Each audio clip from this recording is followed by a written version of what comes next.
In a museum in Boston, there are empty frames still hanging on the walls. The paintings that belong in them are worth $500 million. They were cut out of those frames more than 30 years ago by two men who walked in dressed as police officers, and to this day, nobody knows where they are. That is where this list ends, because the people you are about to meet didn't just steal money.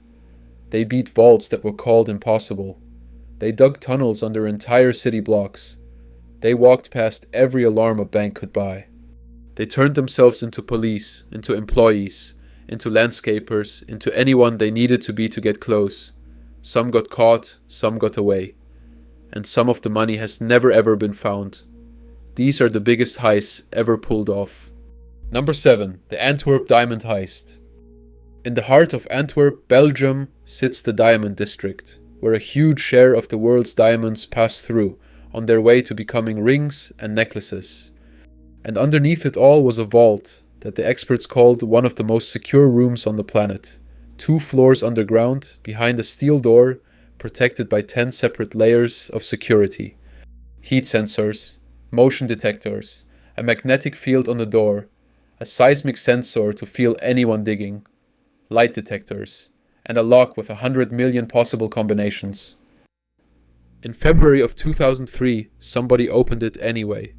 A man named Leonardo Notarbartolo had rented an office in the building for nearly 3 years, posing as a diamond dealer, even photographing the vault with a tiny hidden camera. On the weekend of the heist, his team got past every single layer, one by one. They covered the sensors, neutralized the magnetic alarm, and cracked open more than 100 safe deposit boxes inside, in the dark. They walked out with diamonds, gold, and jewelry worth well over $100 million. It remains one of the largest diamond robberies in history. The crew was only caught because of a trail of garbage dumped in the countryside, including a half-eaten sandwich that carried one of their DNA. But almost none of the diamonds were ever recovered. Number 6. The Dunbar Armored Robbery. This one happened from the inside. In September of 1997, in Los Angeles, a man named Alan Pace worked as a regional safety inspector for the Dunbar Armored Company. That job gave him something priceless. He knew where every camera was, where the cash was kept, and exactly how the entire facility breathed. So he quietly planned the perfect robbery of his own employer. He recruited a group of childhood friends he knew he could trust. On the night of the heist, Pace used his own keys to slip them inside, and they ambushed the guards during their meal break, before they ever knew what was happening. The crew knew precisely which cameras to avoid. They loaded the truck with cash and vanished into the night with $18.9 million. It is still the largest cash robbery in United States history. For years, they got away with it completely clean. They were only caught when one of the crew handed over a stack of cash for a business deal, and someone noticed the bills still had the original bank wrapping on them. Number 5. The Hatton Garden Job. London, Easter weekend 2015. While the city shut down for the long holiday, a crew broke into the Hatton Garden safe deposit in the middle of London's historic jewelry district. But what made this one famous wasn't just the size of the haul. It was the robbers themselves. Most of them were old men. Several were in their 60s and 70s, and the ringleader was 76 years old. These were experienced old-school thieves, coming back for one last legendary score. They got into the building, and then they hit their real obstacle. A concrete wall, half a meter thick, standing between them and the vault. So they brought a heavy industrial diamond-tipped drill and bored straight through it. The first night, they couldn't quite get in. Incredibly, they left, and came back a second night to finish the job.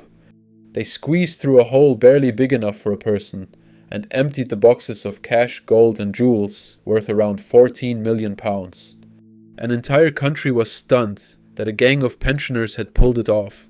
They were caught when police followed them and listened with hidden microphones as the men sat in a pub and bragged about how they did it.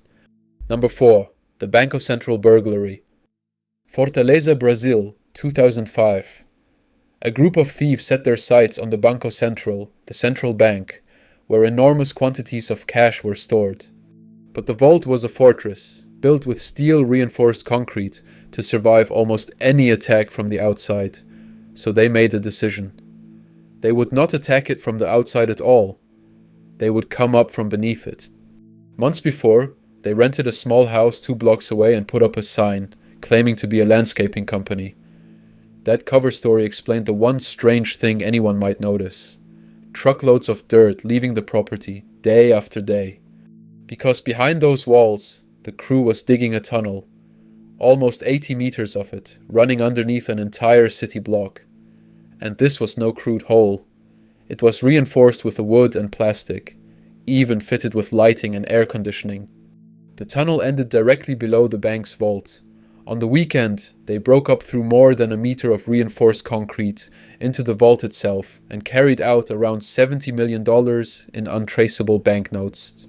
To this day, most of it has never been recovered, and many of the people involved were never caught. Number 3. The Great Train Robbery. England, 1963. This is the heist that became a legend, the one that all the others are still measured against. A gang of 15 men set their sights on an unusual target. A train. Specifically a Royal Mail train that traveled overnight, quietly carrying used banknotes from banks all around the country down to London to be destroyed. So they went to a quiet stretch of track in the countryside and tampered with the railway signals, covering the green light and rigging a red one to glow in its place. The train slowed and stopped in the dark, exactly as planned. The gang stormed aboard, overpowered the driver, and uncoupled the carriage carrying the money. Then in under half an hour, working in a human chain, they unloaded £2.6 million, a fortune worth tens of millions today. Most of the gang was eventually caught, but their fame only grew, especially when one of them, Ronnie Biggs, later broke out of prison and stayed on the run, around the world for decades. Number 2. The Securitas Depot Robbery. Tonbridge, England, 2006. This was not a quiet, clever burglary in the dead of night.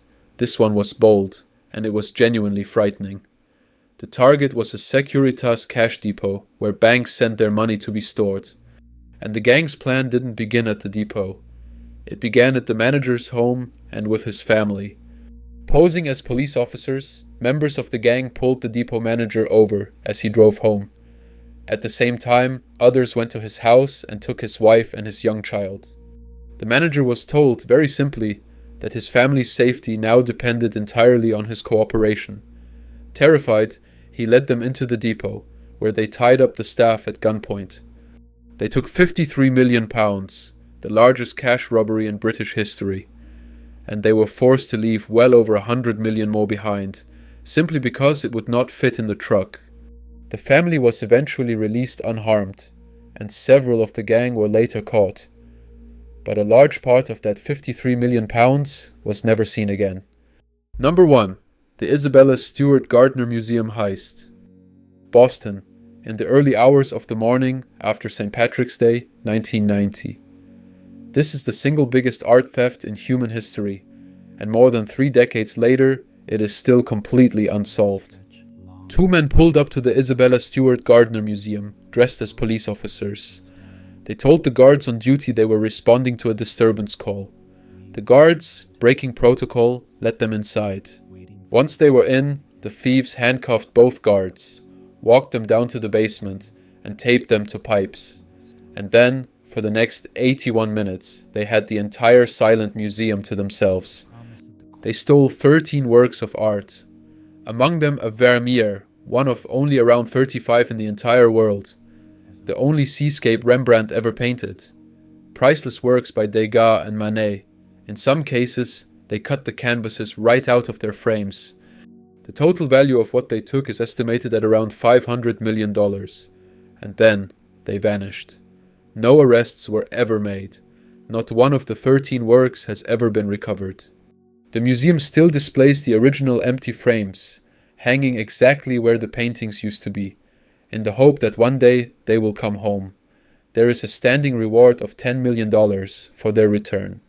The greatest art heist ever committed, and the people who pulled it off simply disappeared into the night, with $500 million of history under their arms, and were never seen again. So what do all of these actually have in common? In the end, it isn't the money, or the gold, or the diamonds. It's that for one perfect window of time, a small group of people found a single crack in a system that everyone believed was completely unbreakable. A vault, a train, a museum, a wall. Most of them were eventually caught, because almost no one stays perfect forever. But the ones who weren't, and the treasures that vanished with them, are still out there somewhere right now. A reminder that the perfect crime might not just be a story we tell. Thanks for watching.